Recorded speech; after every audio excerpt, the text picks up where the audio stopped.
My name is Bruno Sade from brunosade.com. Today I want to talk about two ways that we can apply EFT on our dreams. You might have heard that dreams are one of the pathways to our subconscious mind. This is because sometimes when we have a dream, it gives us some hints that we didn't know about ourselves. It might be something like, let's say that you had a dream about a job that you used to have, and maybe that dream is pointing out that there's something about that experience that you had working in that job that maybe is still affecting you, at least subconsciously. So what are two of the ways that we can use EFT to work on our dreams? The first one is to actually tap on the dream itself, especially when it's a dream that evokes a certain emotional charge, especially if it's an unpleasant emotional charge. So some of our dreams might seem kind of random or forgettable, but let's say that you had a dream that impacted you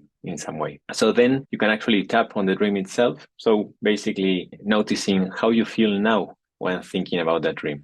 So the setup statement on the side of the hand might look something like, even though when I think about this dream I had last night, where I was working in that old job, and especially when thinking about the part that it helps to add that extra level of detail, like what part of the dream, what aspect of the dream are you focusing on, then I feel whatever. I feel this fear in my chest, or I feel this anger in my belly. And this is what I'm noticing right now. So this is how you start applying basic EFT on these dreams. And as usual, during or after each round, you also notice what other thoughts, memories, sensations, aspects come up with the shifting aspects of EFT. And then you adjust your phrases, your setup statements accordingly. So that's the first way. The second way is, rather than tapping on the dream itself, is to ask yourself, what does this dream remind me of?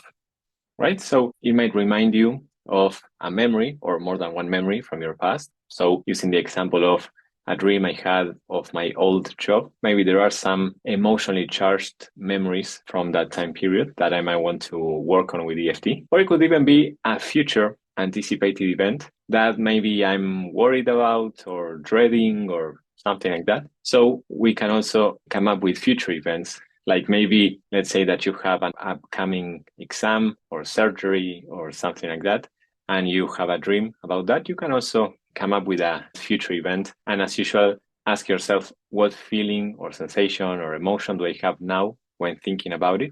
And you can apply EFT on that. And like I usually say, if the dream or the memory or the event feels like it might be too emotionally intense or traumatic to work on by yourself, then I encourage you to enlist the aid of a certified EFT practitioner, maybe someone who also has a mental health background as a psychologist, such as myself, or someone else, so that you don't have to do it alone. That's it for today. I hope this was useful, and I look forward to seeing you again in one of my next videos.